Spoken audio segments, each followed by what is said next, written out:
What's up, friends? Welcome to the Be Less Unfit program podcast show thing. Hey, just wanted to give you a heads up. As you watch this episode, you're going to hear me probably reference the program a number of different ways, different names and times. And I filmed these videos over the course of 18 months, 2 years. So I'm going to go through some changes. The program's gone through some changes. How I was going to use the videos have gone through some changes. I just wanted to give you a heads up so as you watched, you weren't confused when you heard something else. Please enjoy. What's up, everybody? Welcome to the BLF Performance Podcast. I'm your host, Sam Pogue. We're sitting down here today with my dear friend, speaking coach, and just an amazing human being, Mr. Mark England. Mark's come from a various background and different experiences and different adventures in his own life, and has really found himself a great wordsmith, I guess is the right word, or maybe an orator, but has been instrumental in the way I look at the way I deliver messages and the way I communicate, and has been really helpful in developing my voice as a speaker and as a host. And so now, I want to bring him into the picture to be able to help us look at language, and look at language in terms of how we look at ourselves and the way we talk to ourselves about our goals. Because as we're getting ready to embark on this program, we're getting ready to say we're going to spend more time and energy away from our friends and family and everything else to dedicate to our bodies and put more effort into us, which for a lot of you is probably the biggest part of this, is giving you some time. And we want to look at goal setting and how we use our words to set goals and to set ourselves up for success. Because in the program, the way it's laid out, as you've seen, is that every day you're going to get a brand new, different lifestyle habit to try on. And it's a way for you to be able to try on different things in your health and wellness with a low commitment, and just the opportunity to say, is this going to work for me? And then from there, you're able to figure out, okay, that's something I can install into my life, or maybe something I can't install in my life. And it gives you just a way to not feel guilt around succeeding or not succeeding. Because the real premise of this program is really about you not worrying about setting unrealistic expectations for yourself. I get it. When we all start out on a process like this, we want to go ham. We want to be perfect, and we don't want to fuck up out of the gate. That is for sure. And as soon as we mess up within a certain amount of time, where we haven't had our aha moment yet, fuck, this doesn't work, or I don't want to do it, or I'm an idiot, or I suck, and all these different bad words that then later change the way we approach health and wellness going forward, and in turn maybe have resulted in the relationship that you have currently with your health and wellness, and that's why we're here today. And so without further ado, Mr. Mark England, thank you so much for joining us and talking about how to love ourselves and use language to help ourselves be more successful. The art and science of doing it. Sam Pogue, thank you for having me on the show, and thank you for watching. Yeah. So tell us a little bit about, how did you get into wordsmithing, if you will, and becoming a professional speaking coach and speaking yourself, and where did all this come from? And give us the background. Right. Once upon a time, Sam, I recognized that I had a problem. I had a problem with my face, and that problem was that I hadn't smiled in months. I don't recommend that. I really don't. It's uncomfortable.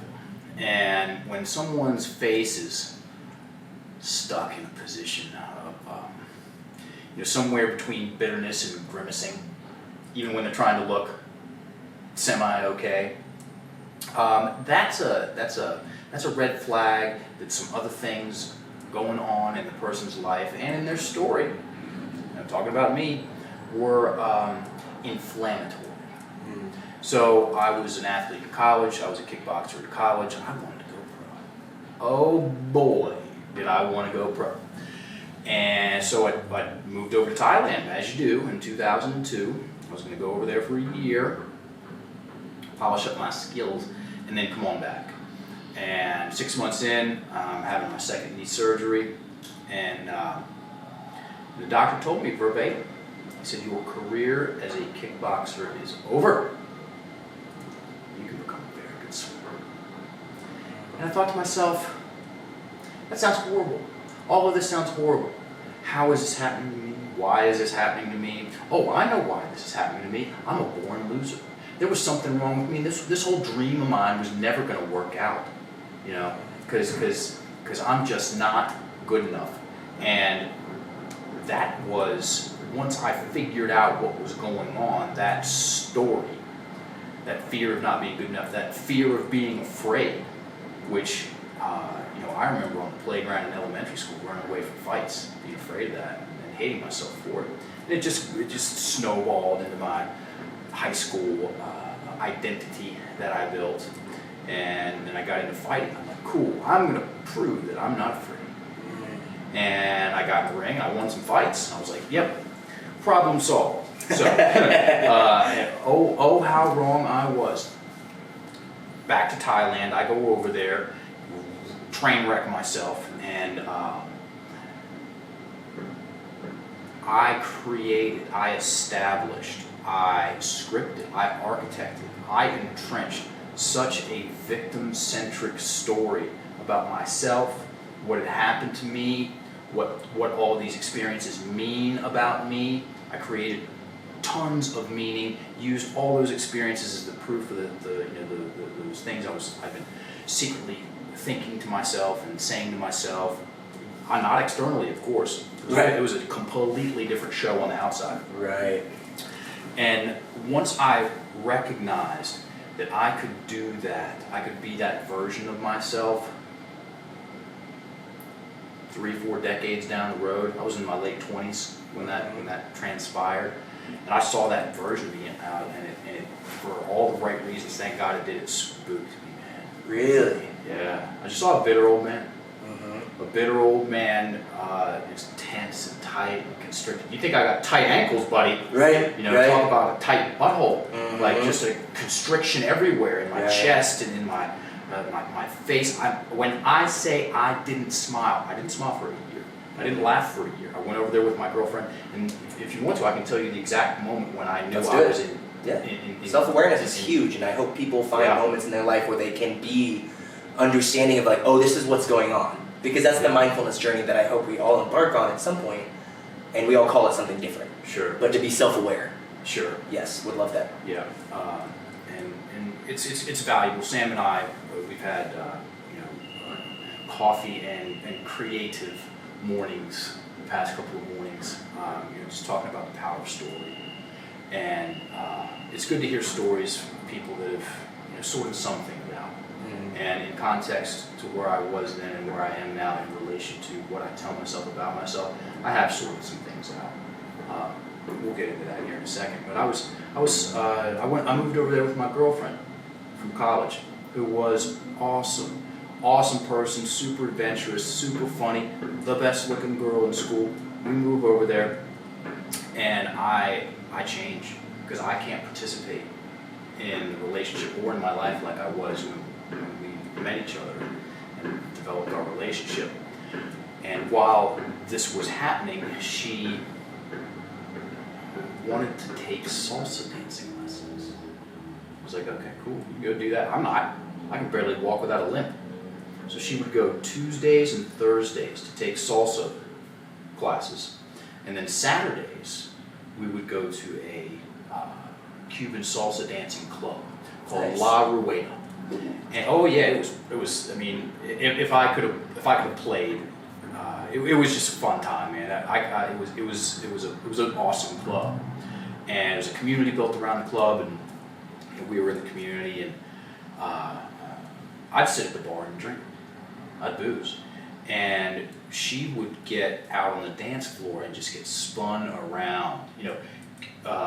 Cuban dudes that are really good at salsa dancing go to Cuban clubs. Yeah. Newsflash. And here's another newsflash. Cuban dudes like really curvy blonde American girls. I know no one would have ever thought of that, okay, but it's true. And so one night, she's just getting twirled around on the dance floor. And I'm again at the bar. I'm like on 7-8 Heinekens. And I'm watching this, and I'm watching the guys. Some of them were like, how am I going to get this girl out of this bar? Yeah. They knew we were together. Yeah. That's not what bothered me. Yeah. Okay, because that wasn't a news flash to me. Right. Okay. You chose to not dance. I chose to not dance, and sometimes dudes are going to be dudes. Yep. Okay. And what was a news flash to me was when I was looking at that, and I was cold to the whole thing. I just didn't care. How? And then it was just like somebody poured a bucket of ice water on my head. How did I get myself in a position where I am cold as ice to someone that I love?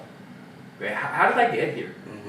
And where is here? And where am I going from here? It was like you could sometimes see when people are having a moment, a flash insight, and they're wide-eyed and they're looking around like this. I was doing that at the bar. I basically just immediately sobered up, and I was like, oh my God, I am deep, you know what?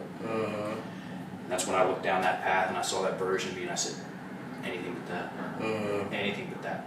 And it's sometimes in people's lives they have these moments where they were going this way, and now they're going that way. And that way's different, and that way's weird, and that way's scary. And this is one of those situations where I will take the devil that I don't know, as opposed to the devil that I do know. And that devil that I didn't know was self-exploration and personal development, and a lot of. And it started with fasting. As soon as I had that experience, I had a conversation with. I was a teacher at the time. I had a conversation with our vice principal, and he had just come back from a detox, a cleansing resort on an island in the Gulf of Thailand. People go down there and pay to not eat. They have liver cleansing programs. It's a great gig. They go down there. Great margins. Just incredible. We were talking about the margins on supplements.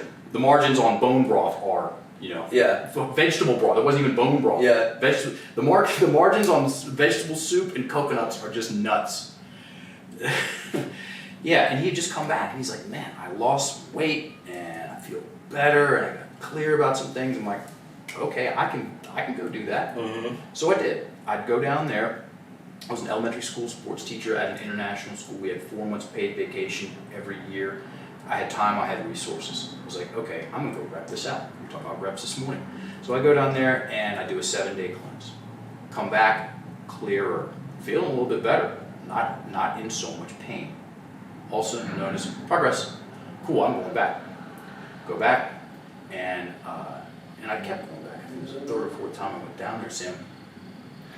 And it was bumping at that time, man. It was super high volume. People from all over the world were flying into this place. It was really high energy, and the people that worked there were very interesting too. And one evening, I went to a presentation on emotional detoxification, and I watched this older man who had actually turned out to be one of my mentors in this world. He walked a girl through her story. She was all hung up about a breakup. Happened 4 years ago. Her boyfriend cheated on her in front of everybody the night before, and then dumped her in front of everybody the night after. It was at beach week. Okay, and it left a mark. And he took her through the story. First time, tears. Second time, changed some words around, and now she's sad, no tears. Took her through a third time. Went to the crux of the issue in her story, as far as what the words were forcing her to think about herself. Okay, she was taking it personally. It's a great way to inflame any area of your life, is to take things personally. And we're going to touch on this. Some of our language forces us to do it. Most people don't know about this stuff. I didn't. And so I watched him change her story, and she's like, yeah, that is actually a more accurate story. Oh, and by the way, I'm not crying anymore. Oh, and by the way, because once he softened up the emotional glue, and when anyone is changing a habit, whether it's a habitual thought process, it's a habitual way of perceiving a situation, which is how she was locked into seeing that scenario of her getting broken up with in that way as in a certain very negative light. She was stuck. She was stuck there. And as long as she kept using the same words and feeling the same feelings, it was impossible for her to look at it in any other way. He changed the words. She let go of some of the feeling, and then she was like, you know what, that guy was actually pretty weird. It wasn't going to work out anyway. And I saw that, and I'm like, that's not my story, but that's my story. And that was 16 years ago. I got up immediately. Talk about being locked up. He paired us up at the end of the workshop, and I listened to this girl tell me her story. Tried to help in the way that he showed. He's like, okay, everybody switch. So now it's time for me to talk. Nope. I'm not, no way. I am so closed off. So I got up and I left. I just left it. Walked right out the thing. Exactly. It was awkward. Yeah. Whatever. I'll take awkward I would have taken awkward all day long as opposed to vulnerability back then. What I did do though, I did take action. I went immediately to the internet cafe. There were such things in 2004. And I printed out an 80-page manual on how to do this stuff on myself, and I went to work on my story. The story I was telling myself about myself and things that happened, and my opinions of what those things meant about me. Okay? And I started to soften up. I started to loosen up. I was able to decrease the amount of trash talking that I was doing to myself. And in that process, some very magical things happened. I started to get a little bit, lightened up. Okay? I started to get some some dexterity back in my face. I started breathing a little bit better. I was feeling better. I'm like, there's something to this. So I went and did some trainings with the style of story work, and I went back to that same detox resort. And in 2007, I began my professional career as a coach or a counselor or a consultant or a strategist, to choose your word, when it comes to helping people change their story through making some seemingly minor adjustments to their language, which have a really big knockoff effect. Okay, here's an example. Read this. How can I ever get over this? Perfect. When you say that, how do you feel? Inquisitive, not really, there was no response, there was no I don't feel relieved, it doesn't, I guess, give me anxiety quite yet. Okay.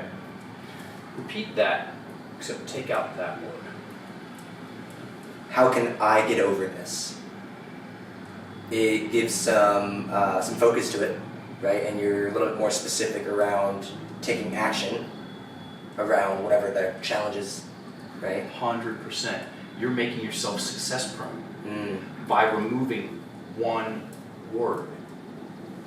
So this is a little bit techie at the beginning of a conversation, and it's all good. That right there is within a lot of questions and statements that we pose or propose to ourselves. It's called a presupposition.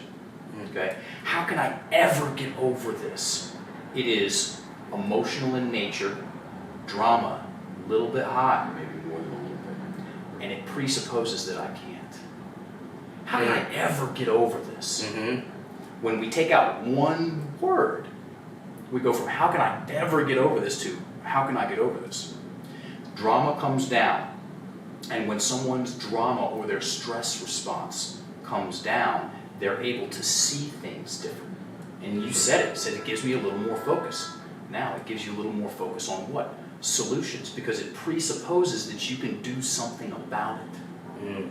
So there is a whole conversation to be had about what we say to ourselves and how what we say to ourselves influences us for better and for worse. Okay? I have on many occasions talked myself into a bad mood. Okay, most people have. I've talked myself into binge drinking. I've talked myself into not taking care of myself. I've talked myself into training, way over training when I needed to rest. I've talked myself into all kinds of bad habits. I've talked myself out of all kinds of bad habits too. Okay? And when it comes to behavior change, which is what we're here to talk about, a couple of changes in what you're saying to yourself, it makes it easier on you. I feel safe in assuming that people that are studying this and listening to this would like to have the changes, the adjustments in their life. They would like to have progress come a little bit easier than it has in the past. Who's going to watch this and say, yeah, I want progress to be hard. I want this to be an uphill struggle, and let's just make it. Let's make things a real challenge for me. That sounds like fun. Nobody's going to do that, okay? And yet, most people's language works against them. Okay, comes back to education. We were talking about this yesterday. I was a teacher, and I have a degree in education, and I came up through the public school, and I ask questions when I give seminars, which is frequently. Raise your hand if you had any class, conversation, course about how your language influences your identity. Only 3 people are going to raise their hand. I've asked thousands of people. And those 3 people went to a Steiner school, a Waldorf school, and a Montessori school. They're out of the box. Right. Okay, public school's in the box. They're not going to talk about this stuff. Yep. Because it pokes at the bear. Yep. It pokes at our emotional responses, our emotional status. It can get very very intense and very valuable. Thankfully, we don't go through any sort of emotional traumas or challenges during our teenage adolescent years. Oh, no. So that's helpful. Yes, it's great. No one compares himself during their teenage years. Nobody has any struggles. Nobody's parents get divorced. Perfectly set up for no perspective in life. Sure. There's no To make car decisions. accidents. There's no bullying. Glad nobody gets bullied. No gossip. Nobody ever gets gossiped about in middle school, high school, and definitely when we get out in the quote unquote real world, in workplaces, nobody gossips there. Yeah. It's just smooth sailing, all in my mind and everywhere out in my life. Actually, no, it's not. And when I use a certain subset, of the English language, I can force myself to stare at stuff that scares me. I can force myself to create tremendous, marvelous amounts of indecision. I can invest my time and allocate all kinds of acreage, of mental real estate to blaming people. And when I do that, my stress response goes up. Is there something called a cortisol belly? I guess maybe, probably. I don't use it for sure, but I'm sure it's yes. I would understand what you're saying. What does heightened cortisol do to people? Obviously, it narrows your focus. It's adrenaline getting pumped up, stress, all the actions from stress and sweating, and and I mean, it's a fight and flight, right? It's the fuck, I gotta start swinging, and you start decreasing your ability to look generally, right? Because you have to be a little bit more narrow focused, Sure, right? Because you have to use less energy to figure out what else is going on, and you're just like, okay, that seems like the best thing for me. Here we go. Now, what happens if someone maintains that red line for weeks and months? You're asking someone who does live at that red line Sure. for years. Yeah. What happens? What You transpires? burn out, or you look for solutions to downregulate. Your body will force you to downregulate. You think there are easier ways to make habit change than residing in those areas? Easier, better efficiency paths Yeah. to success. Probably not easier, I would say. When my personal experience is that when someone talks themselves down, they're easier to talk to. Okay.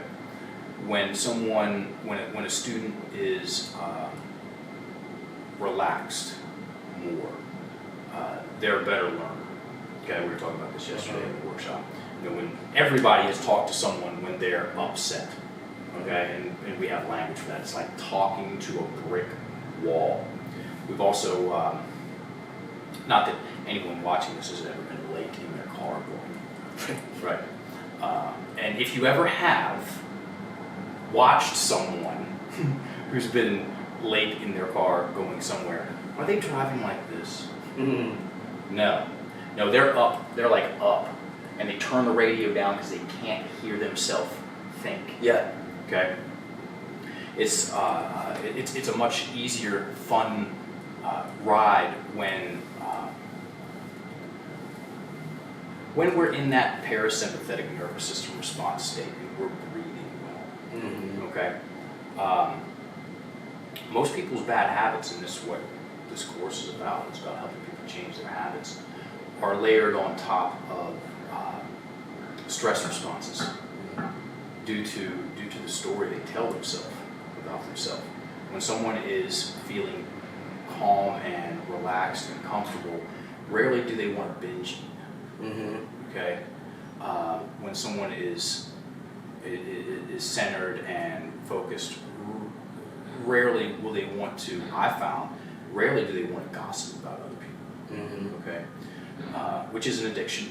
It's a wonderful habit to break. You want to do something fantastic for yourself and your community and your reputation, is to just turn that whole gossip knob down. It's easier to, in my opinion, it's easier to sustain behavioral change when we approach things from a more relaxed state. It's the equivalent when someone's desperate for something. Rarely do things go well. When someone's desperate to date someone, how does that work out?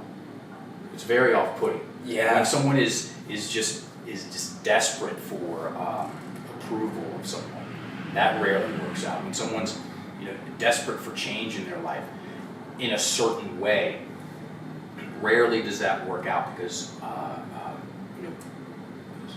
some or a majority of their identities is working against them. So helping people become less fat is a lot easier. Totally. Yeah, when they're making themselves success prone in context to changing their habits. We can go in and keep going and get techie. Yeah, let's do it. On language. Yep. Okay, so there are styles, everyone, for stressing ourselves out. One of those is indecision. Okay? So when you think of indecision, Sam Hood, when you think of the most indecisive person you know, there's a good way to get into this conversation. What comes to mind? What's their life like? Just wishy-washy. It's just like they're never settled on saying yes to anything. You might not be afraid to start, right? But then it's like, I want. And I would say the wishy-washy person or the inconsistent person like that, it's really, a lack of finding something that attaches to what they want to do, and maybe they just aren't able to focus on something, or just that they don't know how to get themselves to focus on it. I mean, yeah. Exactly. They don't know how to get themselves to focus on it. Okay? So how do they keep themselves unfocused? How does someone keep themselves indecisive? What's the language of procrastination and second guessing? Because guess what there is? We call it soft talk and vocabulary. Okay? Keywords. So when you read this, how does it feel? I guess it sounds like I am making a lot of excuses. It just isn't committed. You just, I guess. I might take ownership for it, or I might not take ownership for it. I don't really want to accept blame for it, or I don't really want to accept responsibility for it. It's just like, I'll acknowledge that we're talking about it. Exactly. But not really address what's going on. You're a world-class coach. He trained me yesterday. I'm feeling stacked and strong. He knows what he's talking about, people. If I had come to you and I'd said, I probably want to work out with you tomorrow, I think. Yeah. How would you have felt? Hey, my time is worth something. Exactly.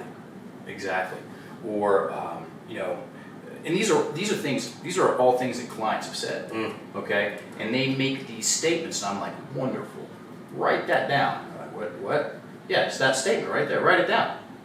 And they do, and then we we have it on paper so we can look at the words and connect the dots between what we're thinking and saying and what we're creating for ourselves, what kind of feelings we're creating for ourselves. Again, if you want to make this whole process easier on yourself, just learn a little bit, just a little bit more about what your words are doing.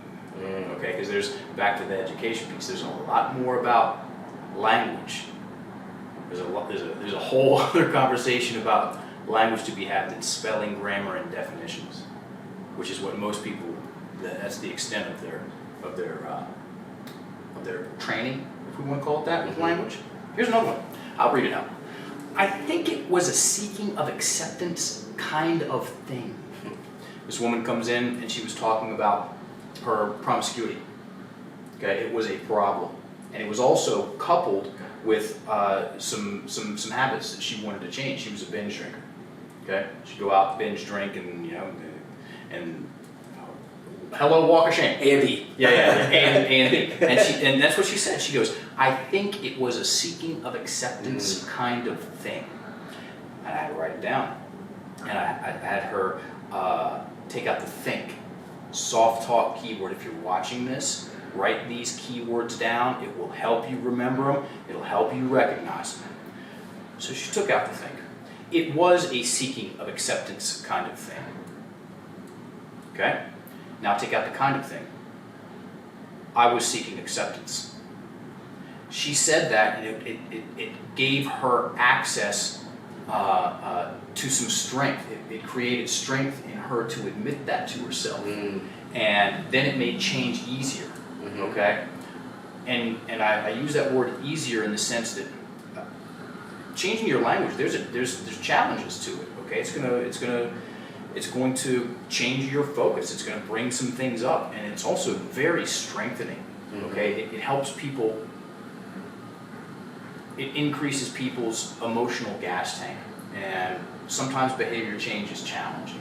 And the more endurance that you have for the inevitable curveballs that life throws, that much better. And she said it was a seek. I was seeking acceptance. I've been seeking acceptance since I was 14 years old. When my parents divorced, she got clear, she got solid, and something changed for her that day. Okay? Soft talk, that's what we're talking about right now. Okay, so soft talk, keywords, guesses, thinks, maybes, it's almost likes, sort ofs, possiblies. Have I said maybes? Hopefullys, tries, one days. They all, I probably would like to lose a little bit of weight. If someone says that, they're very likely going to stay exactly where they are, because they're indecisive about it. They're like you said, Sam, accurately. They're wishy-washy. Here's one. Again, real things, real people have said. So I was in a room with one of my friends who, in my opinion, is the very best in the world at what he does. Okay? And other people have that same opinion. And this person wanted to book him. Okay? And he said, the person that wanted to book him, he said, I'd like to bring you out for our retreat. Are you free in the spring? This is what he said. I'm still open to the idea of sorting something out at some time.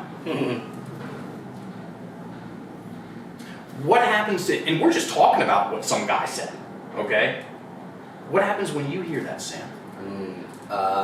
They probably aren't good at what they do. Even though he really was. Like, I probably don't want to do business with you. Yeah, it's hard to do business. It's hard to do business. It's hard to get commitment. Okay, you want to make some changes in your life. Make being able to commit a little bit easier on yourself. Okay, and I watched the opportunity just go right on by. The guy said something else about it. He said something again in soft talk, and the guy was like, and the conversation changed. And then because opportunity, it knocks, it doesn't nag. Right. Okay, you get asked to do a lot of speeches. Okay, and you do a lot of speeches. So because you do a lot of speeches, I know that you have to be definitive in your language about that. Okay. Yeah, so when someone takes out these soft talk keywords, things solidify, and we grow. We really do create strength for ourselves. Okay, which you're going to need some more of most of the time when it comes to making changes. So that's one, soft talk. Negations. Oh boy. Real things real people say. I can't let it kill me. When you say, I can't let it kill me, what kind of picture do you make? Well, I mean, I'm not gonna let it kill me, but I'm not gonna win. Right. Right. I'm just gonna suck a little less. What about this one? I can't keep focusing on my past. It's very definitive. Very definitive. What do you picture? Maybe an expectation or an event that I keep replaying in my head over and over and over is to expect to change the way I feel about it. Right. And that event that you keep replaying, is it the good stuff? No. No, it's not. And it gets worse. Exactly. It gets worse because literally The story gets better and more inflated. we're practicing Yeah. failing. Yeah. There's you might know, probably maybe know, the study where they took basketball players and just had them practice throwing free throws in their mind. Uh-huh. Okay, it's in a lot of books that focus on the power of imagination. Mm-hmm. They took a group of basketball players. They didn't do anything. Okay, took 3 groups. You're not going to do anything. You all are going to practice shooting free throws, and you all are going to practice shooting free throws in your mind. Okay, this group's it's easy to envision, pun intended. But this group, the group that didn't do anything, their shots were the worst. Okay, the group that practiced actually shooting free throws was the best, and the group that practiced only in their mind was only slightly under the group that practiced. So when I'm saying stuff like this to myself, I don't want to have these problems anymore. I can't keep overeating every night. I'm not going to go out to that restaurant and stuff my face. What am I doing? I'm forcing myself to stare at those things. I can't keep carrying around all this extra weight. Okay? I'm practicing doing what I don't want to do. Yeah, and there are easy ways to remediate that. Okay, so that person right there, I can't keep focusing on my past. Again, real things real people say. I had him write that down. Perfect. If that's what you can't keep doing, what can you start doing? So it's the one-word game. When the first thing you read was, how can I ever get over this? You just took out a word, and it changed things for you. Okay? This guy took out the can't and put in can. What I can start focusing on my future more. Mm-hmm. And he said it like a question. Okay? Because this stuff doesn't happen, and even though we would probably love it to, one foul swoop and everything's better. It's a progression. It's a step in a better direction. He goes, I can focus on my future more. He asked it like a question. I said, yes. Now say it like a statement. And he goes, he was socializing. It's called socializing an idea. He was talking to himself. I can focus on my future more. And the problem this guy was having, he was struggling at work. Okay, and he said, I can't keep focusing on my past. Perfect. Change the statement. I can focus on my future more. And we identified 3 things that he needed to do in a short amount of time to improve his work performance. One of them was get a mentor. The second one was read books. The other one was go to some networking events. And this dude found me on YouTube. This was in 2014. I told the front story, I told part of the story yesterday, it's the same story. The guy found me on YouTube, he found one of the videos and wrote that day changed his life. Because from then on, he started really focusing on the when he was using the word can'ts and don'ts. Can'ts and don'ts and nots. And shouldn'ts and haven'ts. I won't spend all my money this weekend. There's a picture of me spending all my money. You know, I don't want to have all these arguments with you, Sam. Okay, if that's what I don't want to do, what do I want to do? I want to wake up in the morning and drink coffee with you and solve all kinds of problems and get super creative, which is what we've done for the past 2 mornings, by the way. It's been super fun. Good. Okay, so we got soft talk on the table. You got the keywords. We have now negations on the table. Here are the keywords. I've already said most of them. Can'ts, won'ts, isn't. Right? If you're a writer, write these down. Kind of. Well, that's soft talk. Oh. Yeah. Nots, shouldn'ts, hasn'ts, haven'ts. If you know, I told this story yesterday. Again, I gave a presentation as well. My grandmother is one of the all-time greats when it comes to worrying. She's got gold medals in the Olympics of worrying. And this is how people do it. This is the language of worry, because it forces me to stare at things going wrong. And if I keep staring at things going wrong all throughout the day, then you know what's happening to me. I'm tensing up, I'm tightening up, I'm making myself more rigid, I'm creating more stress. Okay? I'm helping myself fuel my addictions, okay, or my bad habits, my patterns, the stuff I want to change. Okay, so again, you're making yourself success prone when you make some adjustments in your language. You bring it. This is inflammatory language. You know, that's how many billions of dollars of a market is anti-inflammatories these days. They got them at CVS. They got them everywhere. Everything is anti-inflammatory. What about our language? You know, there's only so many ways I can piss myself off. And here's a lot of them. So we got two. We got soft talk and we got negations on the table. Here's some fun stuff. I'm repeating myself on purpose. Real things, real people say. I'll do this one. You do this one. I'll do the second two. He made me think we needed to get married. Here, you read that one. She makes me second guess myself. Perfect. It's a better fit for him. Totally. When you say, she makes me second guess myself, what kind of picture do you create? Someone who's just standing there not knowing what to do. Right. And would that be you? In real life, no. Yeah. But yes. Yes. When most people say something like that, you know, she makes me second guess myself. Man, he really embarrassed me last night. They need to respect me more. Those three statements are known as projections. And what they do is they force me to look at a victim, villain, mental imagery, a picture, and nobody likes that.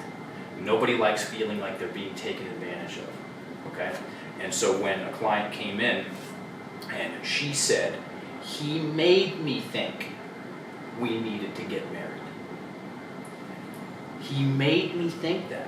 I said, okay, cool, write that down. Yeah, exactly.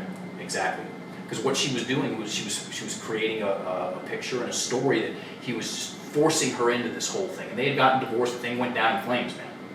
Okay? And her language was forcing her, like I said, to take it personally. Okay, very personally. It was also not allowing her to take responsibility for what she had done, okay, which was agree to marry him. He might have said, hey, we should get married. Will you marry me? Okay, and at the end of the day, so this is what we did. We took out the he and put in I. So he made me think we needed to get married. Went to I made me think we needed to get married. And you know what she did? Like I said, this stuff is, there's a challenge to this. There's a challenge to doing anything and everything in life. There's a challenge to changing your habits. There you go. There it is in one sentence. Okay? When she said, I made me think we needed to get married, she broke down. She broke down and cried. Tears of first sadness and then relief. Because, and this is a very common parlance language in self-help, she took back her power. And when she took back her power, she was able to go out into the world, took back her power from that story. She was able to go out into the world and act differently and be different because He made me think we need to get married. I'm a weak person, you know. I made me think. No, wait a minute. At the end, I'm the one that told me to say yes. He didn't make me say yes. Okay. I'm actually, you know, I can do this. That's where she got with this. Okay. And here's one of my all-time favorites. You ever been to? I know you have. You ever been to Venice Beach, California? Yes. You ever walked on the boardwalk in Venice Beach, California? Oh, do tell, Sampo, what is that experience like? I mean, sunny weather, lots of girls in bikinis, a lot of homeless people, a whole lot of just Freaks. yeah, just you're not surprised. You're like, yep, that doesn't even weird me out. It's kind of like Portland, just there's no beach. Right. Let's scale this. 10's high, 1's low on the people watching scale.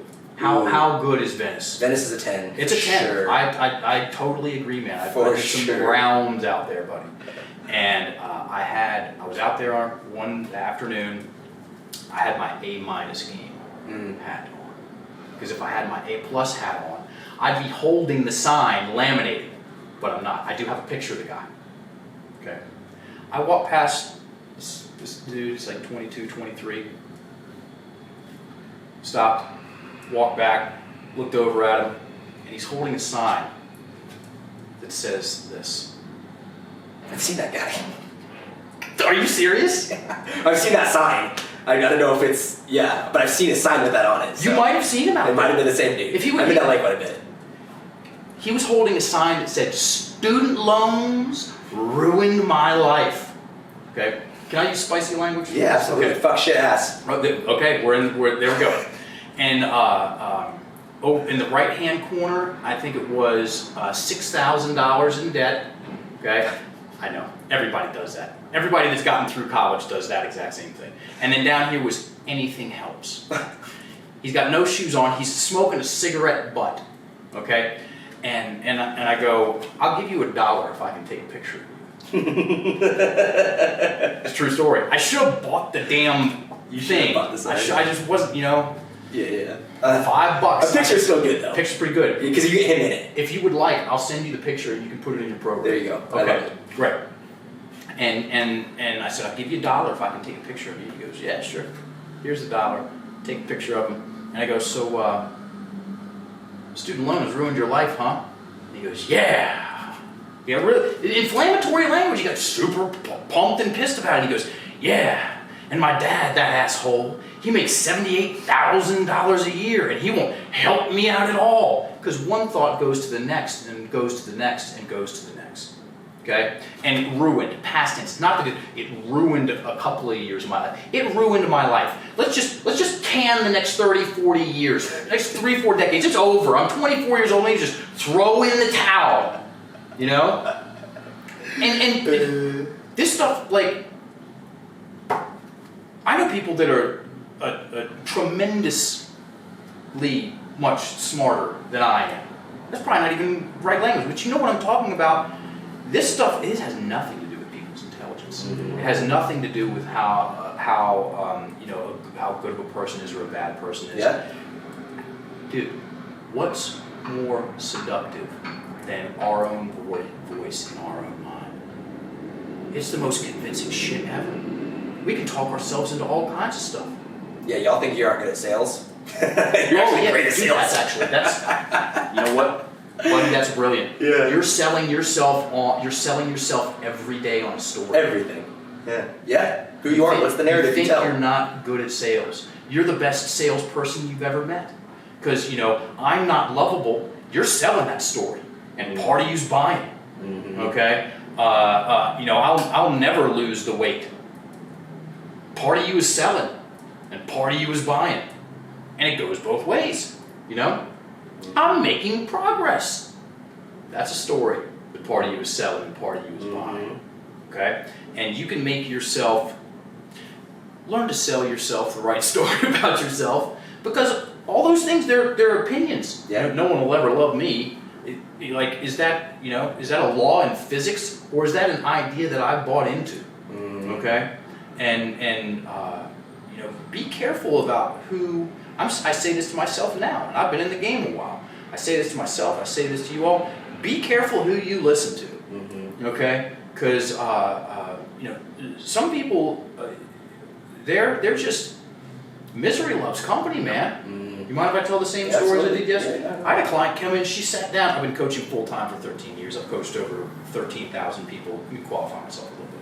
I have been researching, coaching, and presenting on the power of our words and stories relentlessly for the past 13 years. I've given over 500 professional talks on it. I've been interviewed on over 100 podcasts. I've co-founded 2 personal and professional development companies, one for the general audience, one for the fitness industry, that focus exclusively on the narrative that we create for ourselves.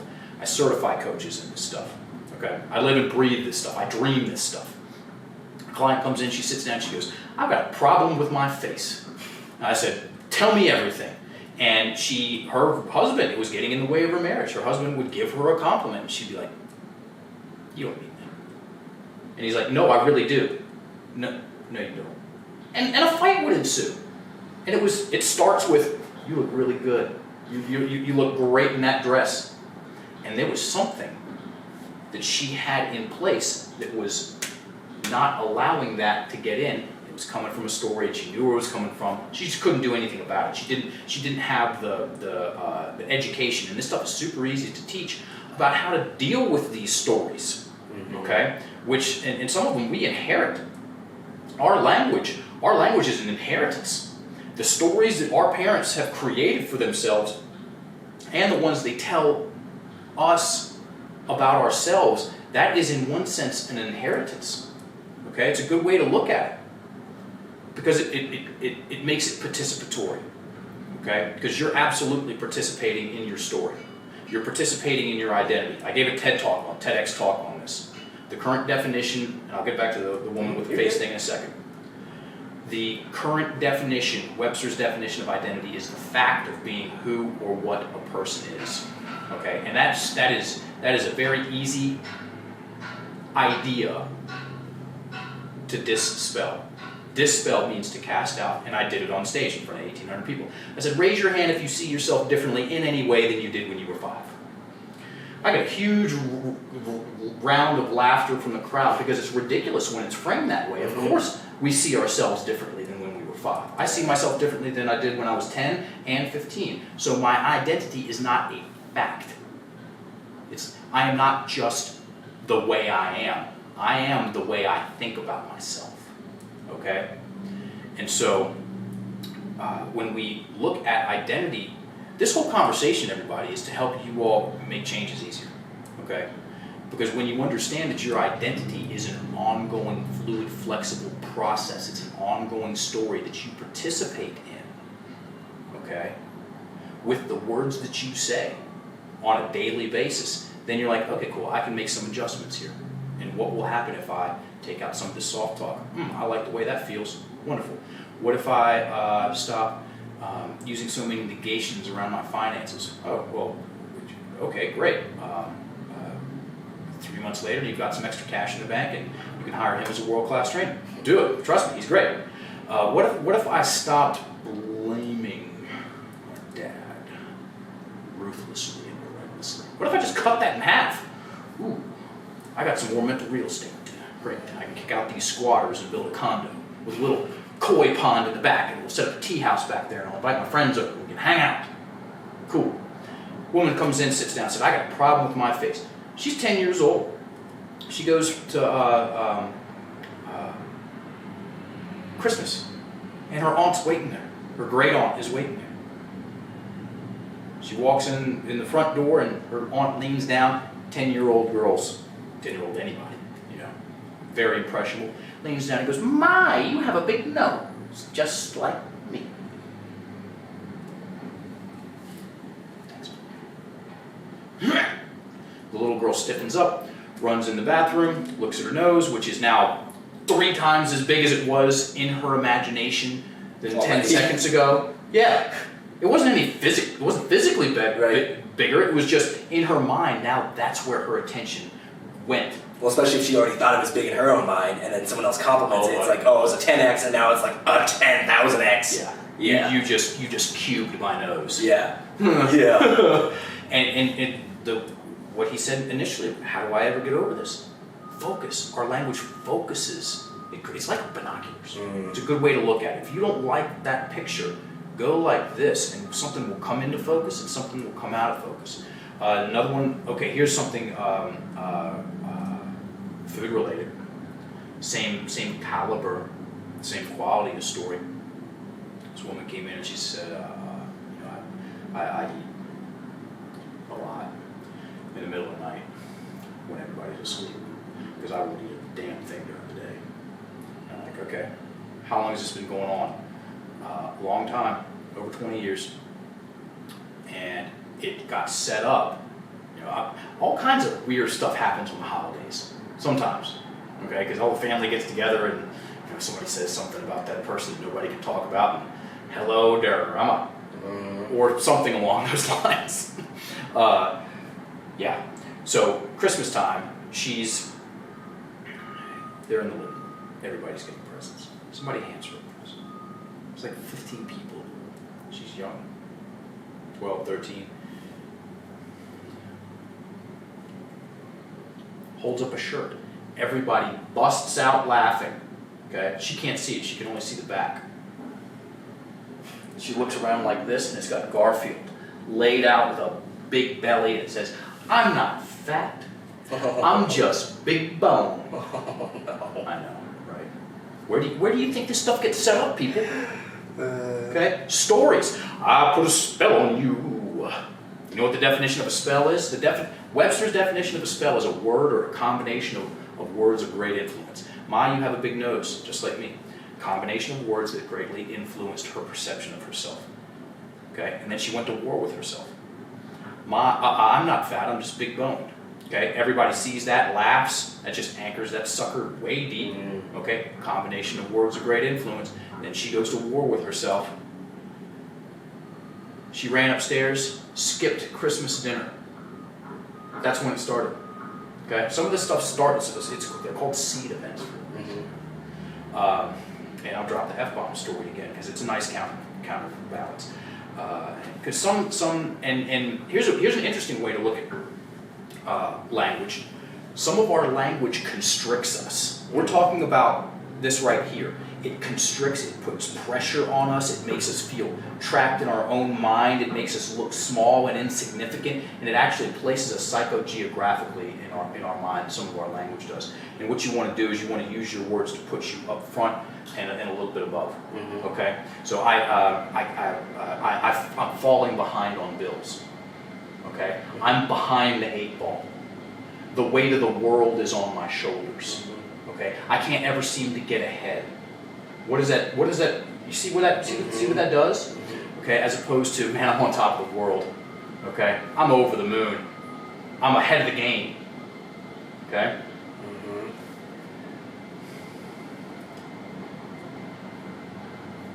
I'm doing a presentation.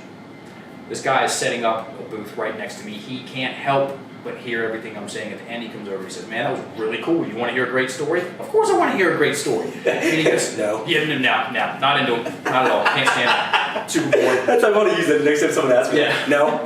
Yeah. Man. I just watched them flail. I don't know what to do now.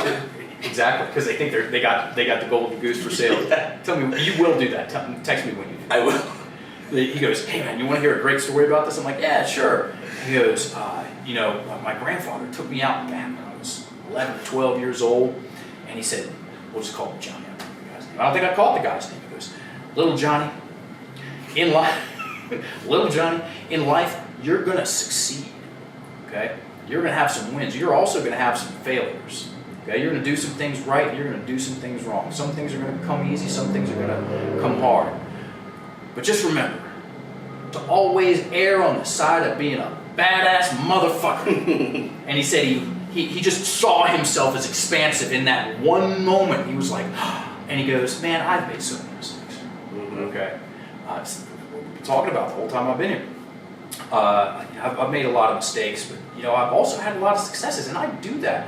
I go for things. I err on the side of being that kind of person, and it's helped me out so much. I've created a couple of businesses, and my relationships are good, and I'm strong. And I just looked at that guy, and I was like, "You know what, buddy? I'm going to relay this story to a lot of people. That was like 6 years ago. I keep talking about it because it's funny and it makes the point really well. Listen, everybody, you all are powerful storytelling machines. You know, the first thing, most of the time, the most common way that people recognize that they're awake in the morning is they hear their own voice in their head. You know? That's the last thing you hear before you go to bed. And we're doing it all day long, and we have no real training on how to use our language to build us up in our own minds. So we first create that successful or happy or centered or pick whatever you want version of yourself in your own mind. Here's the easy way, everybody. Create the scenario or just a little bit of the scenario in your mind and then move towards what you need to do. Internalize it first and then externalize it. Because if you try to make behavior change and you've got a self-image that is just super, I'm just going to say it, not valuable and not beautiful and you bring nothing to the table and nothing ever works out for you and these things happen and there's all the proof. Going from the outside in to trying to change that self-image by changing things on the outside, that's an uphill battle. It can be done. Okay, make it easier on yourself. Listen to this guy. He knows what he's talking about. And change up some of your story about yourself too, because then this course, you'll get even more benefit from it. There it is in a nutshell. Sam, what else would you like me to talk about? I would love to look at your perspective around, okay, now we have at least a good idea around what words are fucking with us, right? Like, just that internal dialogue. And guys, a point, and gals, a point I want to make is there's a reading list that I've included, and it's just been the books that I've read and enjoyed and want to share. And the way I want you to look at the books is that it doesn't have to be the absolute thing, you maybe you find one thing, or maybe you don't even like the book, but at least you started it. But for me, I do a lot of audiobooks, and I've done all the books audio start to start. And people are like, well, I'm not going to listen to the book. Well, as he mentioned, there's some deep-rooted shit in us that causes our decision-making later. If you have an audiobook playing in the car on whatever your commute is, and you're zoning out, you're listening to that inner voice, or the books you'll hear called The Monkey Mind, you're listening to it, and then all of a sudden you hear the book, and you start listening to the book, because whatever you're hearing is grabbing you, being like, oh, that's speaking to me. Just do the audiobook that way, right? For $15, if you get some insight and some perspective, holy shit, then go back and reread the book if you want to reread it, or in my case, read the physical book. But just look at the book list like that, and that, for those of you who aren't in the reading mode yet or haven't started your reading personal development journey, audiobooks are a great way to start filling your head with positive things or ways to look at things in the event that you may not be ready to address it, you may not know how to address it, or if you're ready to deal with it. But you might hear things in a way that do make you approach and think of that in a different way, and that's really powerful because it might take 20 books for you to, okay, yep, that's the thing that's going to help me go forward. And each book, it took you book 1 to get to book 2, and book 2 to get to book 3, and book 3 to get to book 20. So with the reading list, it was just a really good time to talk about it here. But that's really what I want you guys to focus on. In the program, it's a lot of flexibility. There's an example program for you where each day I've set aside the habits and the goals for you to partake on. But I also, some of them, they range from drinking more water to eating more vegetables to, going to bed earlier to meditating or sitting quietly by yourself or going on walks. And these are great, and I would love for you to all to do this. But if you're already in a different part of your journey and you see what this is, build your own. Okay, or maybe you want to change some of them out. Some of them aren't applicable. Maybe you don't want to cook for someone else because you can't think of a worse thing than exposing someone to your cooking. And you need to practice a bit, and that's cool. So maybe you want to come up with your own goal. So Mark, can you maybe run us through the drill that we did about how to write our own goals down, and then how to start attacking them with this language in mind? Because people, even if they aren't inherently, I'm a goal setter, I'm a checklist, check the fucking box person, they need help formulating the goal. Sure. And I think that even going through this process is going to help them because I'm not a goal setter. Like, I'm not a, like, by 33, I want to be married with a kid. Like, for all of you guys know, that's definitely not my goal. But, like, you know what I mean? Like, I didn't run my life by goals like that. But that's because I'm wired a bit different. But for those of you who do want to set goals and need that to push yourself to try new things or discipline, let's go over goal setting and how to write a goal. Very cool. And what we need to talk about when building our own goals. Super relevant, super valuable and powerful. So we have been talking about the power of our words. Okay. So let's enter that conversation this way. Sam, who are you going to bet on? Contestant A or contestant B? Contestant A. Contestant A, I've got all these dreams. Or contestant B, I have 4 specific goals for next year. Who are you going to bet on? Okay, maybe B. Why? Because they have a clear direction. They have absolute idea of what they want to accomplish, and I know what they're going to accomplish. Yes. Clearer, much clearer, focused, and they're taking action easier. What's the difference between those two individuals, those two contestants? One's a dreamer, okay? We all have dreams, that's great. There is the difference between a dream and a goal is that a dream is up here and a goal is written down, okay? A dream is in your mind, a goal is written on paper.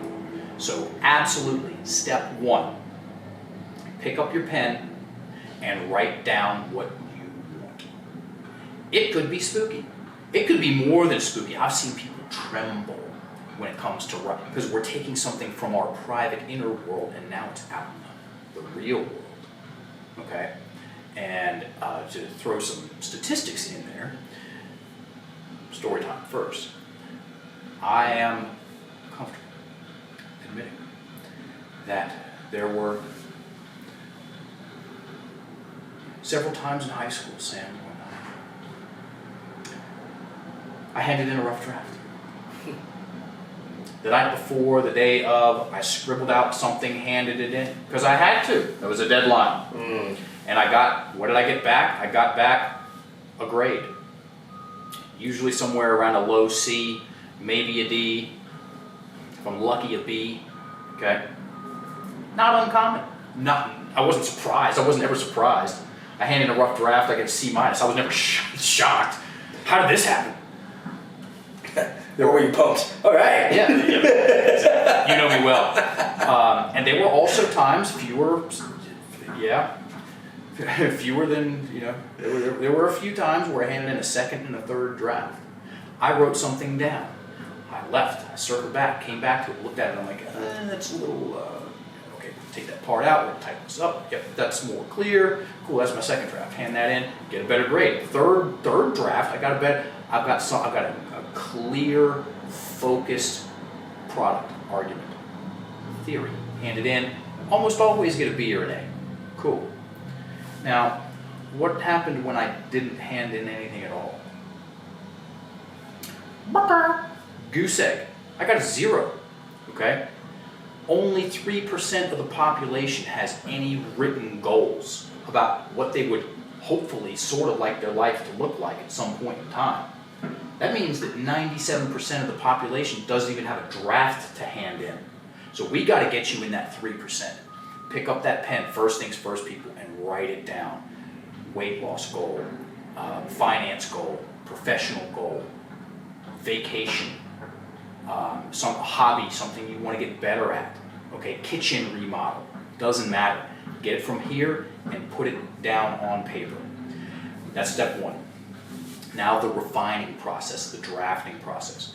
You want your goal to be written out so it's personalized, affirmative, conversational, and with numbers. Let me say that again? Probably so. Personalized, conversational, affirmative, and with numbers. Okay? So let's go through a progression here. If someone writes down, not be so insecure, not be so scared to give a presentation, or I don't want to be I don't want to look. Can we use some ones that I'm probably gonna get? Give me something. Yeah. I just wanna feel better. I just wanna be more consistent. I just wanna, yeah. Be more consistent. I'll take it. Somebody writes down, be more consistent. That's how they wrote it down. Hey, that's huge. That's progress. You're now in that 3%. We want it personalized. So there's a difference between be more consistent and I want to be more consistent. Okay? When I put I in there, I'm now detailing that picture in my mind. It becomes more personal. I can feel it more too. Okay, so you want your goals to be somewhere between clear and very clear, and you want to be able to feel it. Okay. You said consistent. Mm-hmm. I want to be more consistent. Great. I want to be more consistent with what? Give me an example. Diet. Yeah. Perfect. Yep. Because you got to fill something in. You could be more consistent with, scrubbing the toilet. You could be more consistent with, I want to be more consistent at eating burritos. Yeah, at burritos. Okay. It's general. You want to get specific. I want to be more consistent with my diet. Wonderful. More detail. What part of my diet? Oh well, the first thing that comes to mind is not eating so late. Great. So if I don't remember negations, if I don't want to eat late, I do want to eat early. Progress. I want to be more consistent with eating early. Remember numbers? Now we got to put that in. What is early? Define that. Okay. Well, now that I'm thinking about it, man, I can totally see how if I was finished eating by 7 p.m. every night, man, that would change a lot for me. So you put in 7 p.m. and you got something with teeth. Before you were beating yourself up in your mind because you weren't consistent enough. You wrote it down, be more consistent. You put yourself in it. I want to be more consistent. You wrote down what you want to be more consistent with. I want to be more consistent with my diet. Okay, specifically when I'm finishing eating. By what time? 7 p.m. And that is the difference between what you had initially and that finished product right there. That's huge. Okay, and then you can gamify. Okay, well, what if I do this for the next month? That's manageable. I guess I can commit to that. Oh, wait a minute, I remember that marketing one guy. So I'll take out the guess. I can commit to that. No, take out the can. I will commit. I commit. Hey, honey, I commit to. We want to do it with me? Yeah, why not? Sounds fun. I commit to being finished eating every night for the next 30 days. Boom. And you want to be able to, one of the reasons you want it, conversationally written, so you can say it out loud. Because you want to say it out loud. It's a progression. It's written, now I want you to say it. And if we were socializing, it's called socializing an idea. If you say that out loud, the party's like, oh my gosh, that's going to be so hard. Cool. Breathe. Say it again. I commit to being done by eating by 7 o'clock p.m. every night for the next 30 days. Perfect. Say it the value in saying it over and over again is that like I said earlier, we talk ourselves into things. We talk ourselves out of things. And when you say it out loud and you become more comfortable with it, which you will if you do the reps, especially if you let someone hear you, okay, because now you're on the hook. You want to be on the hook. I had to do this with him listening today, yesterday. Yeah, so crushed it. Yep. You socialize the idea, you become more, you take it to heart. You really do, you take it to heart, you embody the concept, and it makes following through easier. Okay, it's really, really, really, I said that 3 times on purpose, really, 4 now, hard to follow through on. I gotta be more consistent in my head. It's impossible. Okay? For what am I going to be more consistent with? What is that going to look like? How long am I going to do it for? It's just, and then people beat themselves up because they're not getting the results. It's because the way they're using their language is working against them. That is an example of someone's language working against them. It's not even a rough draft. They don't have a draft. They haven't drafted this. Take it, put it on paper, and build it out. Okay, and you can get a lot better at this real quick. Okay, put it on paper, write it down, watch what happens. You'll like it. You'll like the way it feels. It could be a little bit scary. Okay, so what?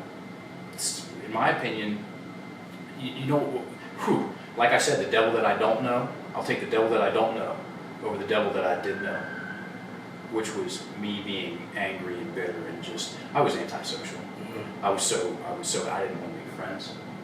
I did not want to make friends. I didn't care about you. I didn't care about anything. I was just stuck. I was hypnotized. I put a spell on me, buddy. Okay, and I knew it then. I didn't know anything then. Mm-hmm. Okay, that right then, that was what was hard. Being that way, maintaining that story, that version of me, that's what was hard. Change, different, somewhat scary, but yeah. And if you're in that same boat, you're in a similar boat.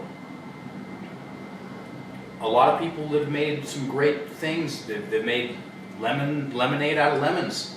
There's a lot of ways to interpret your situation. Let me say that.